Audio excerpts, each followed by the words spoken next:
the king of the workers of the world. Hi, folks.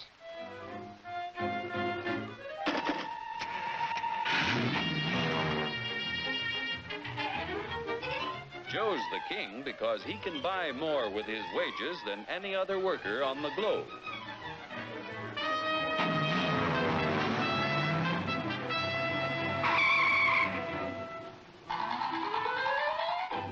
Now, what makes it possible for Joe to earn such a good living? He's no smarter than workers in other countries. Are you kidding? He's no stronger than workers in other lands. Oh, yeah? Well, just watch me.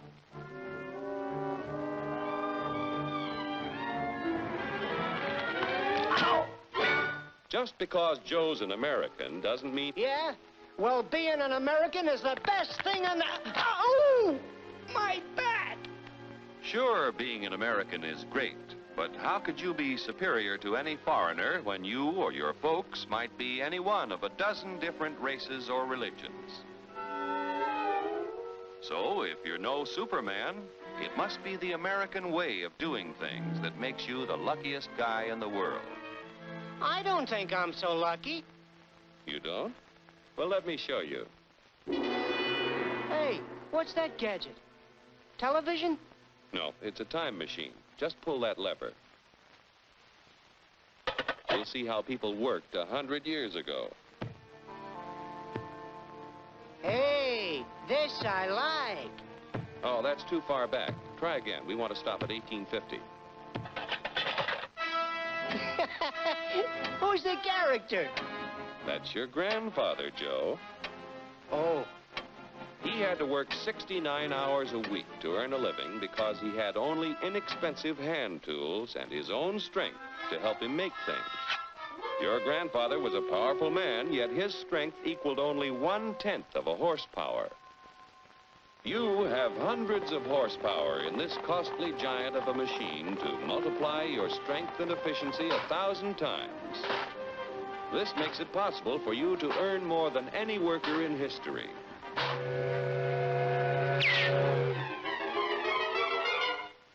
And still have leisure time each day to enjoy life. So I'm lucky.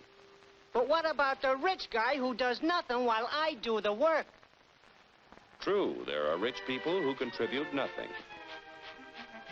And there are poor people who contribute the same. But most of the invested capital that buys the tools you use comes from your fellow Americans. 40 million of us have money in the banks. 70 million of us own insurance policies.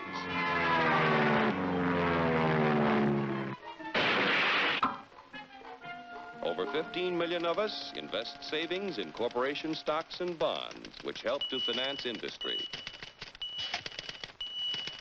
Each year, the people of America invest billions of dollars to create new plants and equipment. This invested capital buys the tools which make a man's labor worth more because he produces more.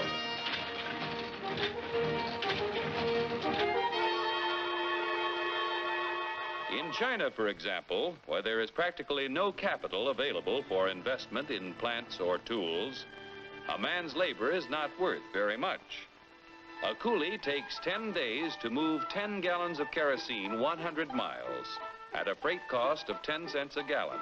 An American railroad worker takes only 2 hours to move 100,000 gallons of kerosene 100 miles at a freight cost of 1 cent a gallon. The coolie makes 10 cents a day. An average American railroad worker makes $10 a day, or 100 times more than the coolie. The average railroad worker has the benefit of a $20,000 investment in equipment. The Chinese coolie's equipment is worth only 10 cents. With constant improvement in expensive tools and the skill to use them, the value of any man's labor can be multiplied many times. Naturally, the people in this country who invest their savings with industry expect dividends. No dividends, no investments. Without new capital each year to finance new plants, tools, and equipment, labor and management would soon find themselves in pretty bad shape. Yeah, without capital to buy new tools, I might not do so good. But look what a new invention did to my grandpa. For 25 years, he knocks his brains out in the wagon works. Then along comes the gas buggy. Need I tell you what happened to Grandpop?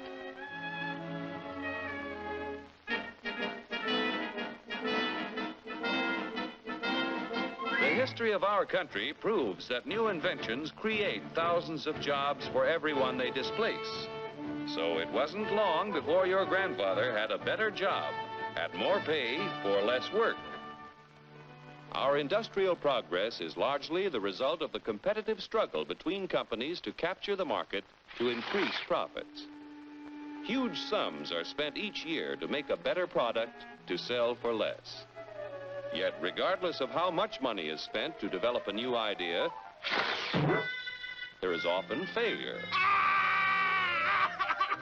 When research proves successful, everyone shares in the accomplishment. The business which fails to give the consumer as much value as a competitor gives often goes bankrupt. However, on a national scale, competition gives the greatest good to the greatest number by continually producing more and better goods at lower prices.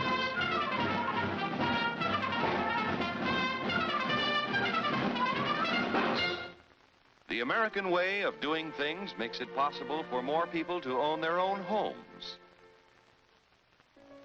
We're only 7% of the world's population, but we have 50% of the radios.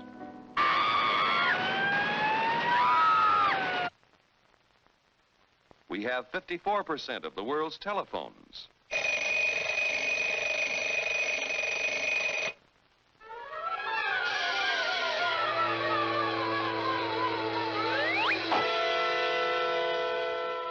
Americans own practically all the refrigerators in existence to give them plenty of ice quickly and easily. Bathtubs, we've got 92% of them.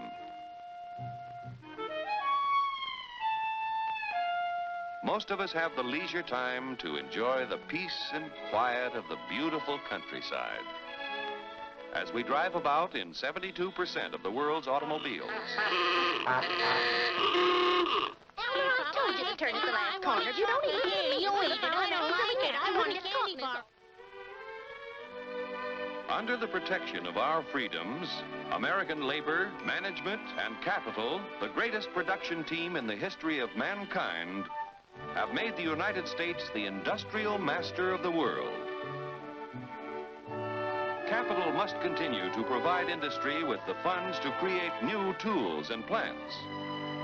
Labor and management must continue to increase the production of better goods at lower prices so that more people will be able to buy the things that make life easier and happier for all of us. Then Joe will continue to be the king of the workers of the world.